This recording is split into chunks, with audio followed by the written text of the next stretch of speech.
Hey guys, welcome back to another episode of Hearthstone. Today we're going to be continuing to check out the Journey to Goro expansion, this time with match number 2 of my Elemental Buffadin deck. This is a modification of the popular hand-buffing Paladin Elemental deck that you guys have probably been seeing going around in the current meta. However, mine has a little bit more card draw in it and is geared towards being accessible for free-to-play players. You'll notice it has a little bit lower average dust cost, doesn't require any legendaries or anything like that, so I thought it'd be a good fit for people who may be free-to-play or newer to the game that are looking to have a competitive Paladin deck. Let's go ahead and jump in and see how it does in match number 2. Uther versus Gul'dan. Alright, this time we have a Warlock. It'll be interesting to see what kind of Warlock. Maybe one of the ultra-rare quest locks that we really don't see much of anymore. This is a really solid opener. I think I will keep everything except for... I'm kind of tempted to dump the Peacekeeper, but I'm going to hold on to him. Just because I like having him for turn 3. Oh yeah, this is a solid opening hand. Wouldn't mind seeing a Grime Street Outfitter, but that's okay. We got some hand buff for turn 1, which means good value, like great value, really, for Firefly. And then Hydrologist is going to be solid, plus Peacekeeper. Really, these are three ideal cards I want to be able to buff with stuff like Smuggler's Run. So, pretty solid opening draw here. Let's hope that it means a solid opening game. Got to knock this out here. It drives me crazy. And maybe a pretty solid AFK opponent. So many possibilities. Alright, wake up, guy. We're over here. So, yeah, I'm probably thinking turn 1, Smuggler's Run into... Turn 2, I'm not sure if I want a Hydrologist or Firefly. He doesn't have anything on the board, so I'm kind of tempted to go with Firefly. Although... I know I have a tendency to overanalyze things, but I often think to myself, if they don't have a turn 1 card, it may not be like a zoo deck, it may be like a control style deck, in which case we'd want to throw out something like Hydrologist, just so that we can layer the board with some traps, or secrets as they call them in this game. It'll be interesting to see though, because this guy seems to be playing very weirdly. Alright, he's got a 1/4 taunt, and it's a Cthulhu deck. Alright, so now we know what we're up against. Probably just Grime Street Outfitter then. Unfortunately, we don't get the mad value, but it is what it is. And then we'll 3/4 Firefly because fuck yeah, gotta love a 3/4 Firefly. So now we'll be able to knock down the taunt next turn, which is good as long as we don't see like a Mortal Coil here or anything. And I'm thinking next turn, it's probably not worth using the Peacekeeper. I'd rather hold on to it. I think I'll probably just Flame Elemental Hydrologist instead, even though we don't really have an opportunity to buff the Hydrologist. So he does, in fact, have a, most likely a, either a Disciple of Cthulhu or a Mortal Coil in this deck. Which is fine, but want to keep it in mind. Ooh, Stonehill Defender? Yeah, I think we'll just go with Stonehill here. It's going to cause this guy a bit of a pain in the butt. Those 3 won't be able to deal with it too easily. And then Tar Creeper will slow him down.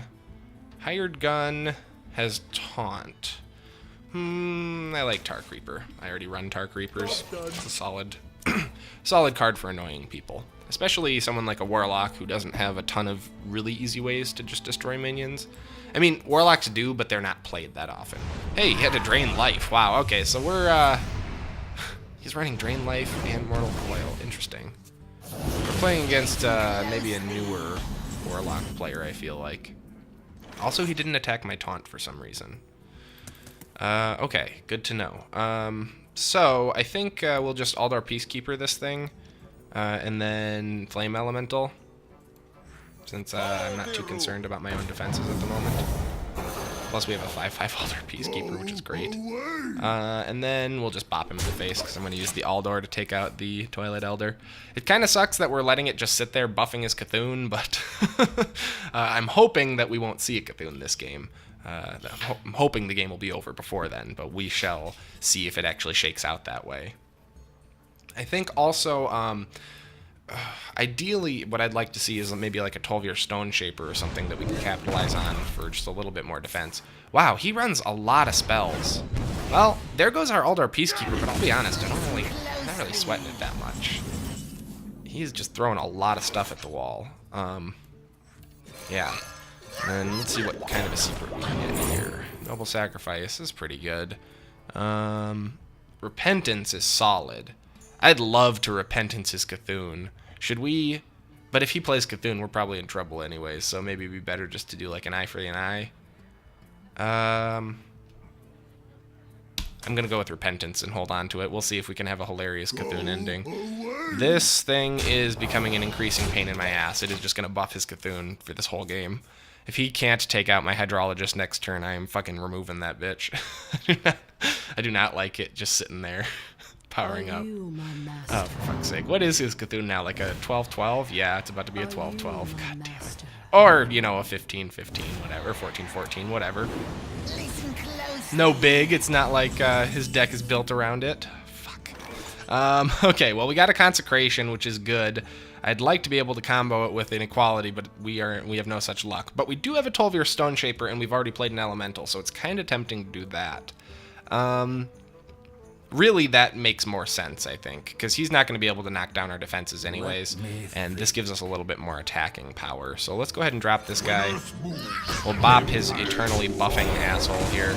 And then, do we want to sacrifice 2 of our guys to removing a Beckoner of Evil? I don't think I even care about Beckoner of Evil that much. I think we're better off just going for the face. Oh, and sorry, that was a misplay. Should have thrown down a Silver Hand there. My bad. But that's okay, honestly. I don't know how much of a difference it's going to make at this point. What we do need to do, though, is ideally we can remove both of these next turn, or we could just keep going for the face. He can't really break through our taunt, so I don't really see any particular reason to take these out. In a Cthulhu Warlock deck, it's unlikely he's going to be buffing them or anything like that. So the real thing is just keeping his Cthulhu from getting any bigger if we can help it. He's 3 turns away right now, and he's at 24. We'll want to be a little bit careful. Oh no, there goes one of our 3 taunts. That 17-17 Cthulhu, though, I don't like. True Silver Champion is great here. Definitely going to go with that, because I can just bop this guy directly without losing a minion. Get out of here, no more value for you. And then Consecration would have been good this turn, but that's okay. Instead, we will Tar Creeper. Just even more taunt. Just never-ending taunt. You'll never get past all this taunt. And then, since we have really good taunt, we're just going to go for the face again. Sitting a little prettier. You know, we may be able to kill him before he can Cthulhu. Because I think he coined early on, so we should be fine. Actually, maybe we coined in a Tar Creeper. I can't remember. That's okay, though, because I'm still feeling pretty good about this. Man, he has a lot more spells than he should have. Like, what is he doing with 2 Drain Lives? 2 Shadow Bolts, was it? Yeah, at least 1 Shadow Bolt and 2 Mortal Coils. Like, Hey, quality, that would have been fun earlier. At this point, though, it's not even really worth dealing with. Let's throw down Stonehill Defender just for the Discover. Give me something good. Ooh, I do like... Oh, man, Sunwalker is one of my favorite cards ever. We're taking Sunwalker. And then we will do this. He's at 8, so we do not want to quite use Repentance. And, yeah, we will end our turn. For justice. After we pop him for 4. So, I'm thinking next turn we have lethal pretty much 100%. But if he has some kind of crazy ass, like, I don't know, 20-20 taunt or something, we'll still pretty much be okay because we have equality. So this game is in the bag. I have to say, really, really enjoying this Elemental Handed-in deck. Just fun to buff stuff in your hand, fun to get the Elemental combos. Hey, he does have Jiraxxus, what do you know? So he actually did have a decent response to that. I'll be honest, I didn't really see that coming. Jiraxxus Cthulhu, that's interesting. Do we have lethal? 3, 7, 8, 9, 10? No, we do not. That's funny. Oh, we do. We have lethal. We have... That's funny. Okay. We're good. Gotta love getting lethal with Consecration. Boom! Oh, shit. I hate it when I do that. For some reason in my head, you guys, I'm sorry. For some reason in my head, I get the space of greetings and well played swapped. And that's the like 4th or 5th time this week that I've meant to say well played that I've said hello. Feel terrible. For those who don't know, saying hello to someone at the end of the match is pretty bad manners. Anyways, though, I hope you guys enjoyed this episode. I know I did. I really think this is a solid deck for new free-to-play players to check out. So, if you are interested, here's the deck list. If you enjoyed, please be sure to like, subscribe, and leave a comment below so that I know. Thank you guys so much for watching, and as always, I will see you next time.